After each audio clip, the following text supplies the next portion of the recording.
अब सिलेबस खत्म नहीं होगा, फिर भी हमें जो है स्कोर तो पूरा का पूरा चाहिए, तो कैसे करेंगे? तो सबसे पहले बात है कि आप जब अभी तैयारी कर रहे हो ना, तो अपने सिलेबस पर भी बेशक फोकस करो, कोई दिक्कत की बात नहीं।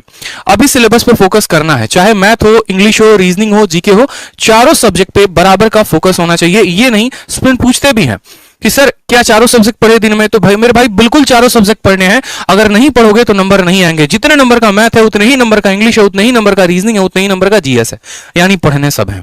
तो क्या ये 4 महीने पढ़कर निकाल देंगे? क्या यूट्यूब से क्लासेस लेके निकाल देंगे? एप्लीकेशन से क्लासेस लेके निकाल देंगे? नहीं।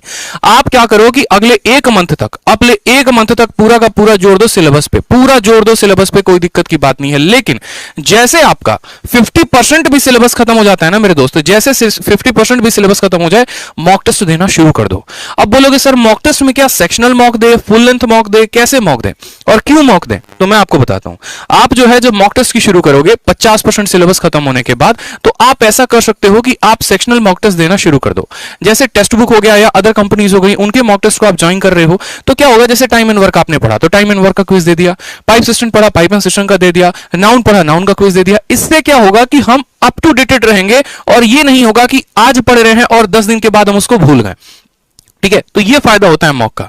आप डर रहे हैं, देखो जैसे ग्रेडअप हो गया, अब ग्रेडअप है, ग्रेडअप के वेबसाइट पे जब आप जाओगे तो वहां पर छोटे छोटे क्विज के फॉर्म में बहुत कुछ मिलेंगे आपको, स्टैटिक जीके के बहुत कुछ मिलेगा आपको, तो वो याद रखवाते रहता है कि प्राइम मिनिस्टर ये हैं, प्रेसिडेंट ये हैं, 14वें प्राइम मिनिस्टर ये थे, 15वें ये थे, इस तरीके से करके इकोनॉमिक्स के जो प्लानिंग कमीशन हो गए उसके ऊपर क्वेश्चन पूछे जाते हैं।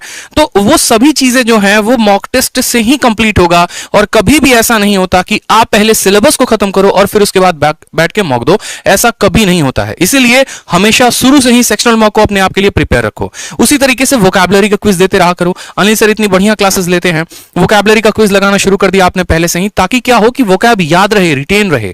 समझ में आ रहा है बात? तो इस बात को ध्यान रखो। उसके बाद क्या होगा कि जैसे आपका फरवरी आएगा, फरवरी के आने के बाद मेरे भाई एक मॉक जो है वो वीक में डेली शुरू कर देना, वंस इन अ वीक में एक मॉक तो देना ही देना है। इस बात को ध्यान रखो। स्कोर पे बिल्कुल फोकस मत करना कि कितने नंबर आ रहे हैं, 50 आ रहे हैं, 60 आ रहे हैं कि 100 आ रहे हैं। फोकस इस बात पे करना कि मॉक टेस्ट मैं कंप्लीट कर पा रहा हूं या नहीं कर पा रहा हूं। शुरू में आपके साथ प्रॉब्लम ये होगी कि आप कोई 3 सेक्शन अटेम्प्ट कर पाओगे, मैथ हो गया, इंग्लिश हो गया, रीजनिंग हो गया, जीके खत्म है, इस तरीके से करके। तो उसी स्पीड को बनाते चलना है ताकि हम पहले चारों के चारों सेक्शंस को अटेम्प्ट करें, और फिर उसके बाद मॉक टेस्ट जब देते रहेंगे तो जैसे आपका मार्च आएगा ना, मार्च में जैसे मार्च के महीने में जब आप पहुंचोगे तो मार्च के महीने में दनादन जो है डेली एक मॉक टेस्ट देना। इस बात को ध्यान रखो। अगर सबसे बड़ा कोई शिक्षक है तो वो आपका मॉक टेस्ट है, सबसे बड़ा अगर आपका कोई गाइडेंस वाला है कोई, तो आपका मॉक टेस्ट। इस बात को ध्यान रखो। तो डेली एक मॉक टेस्ट देना है, डेली एक मॉक टेस्ट देना है। ठीक है, मार्च के बाद डेली एक मॉक टेस्ट देंगे।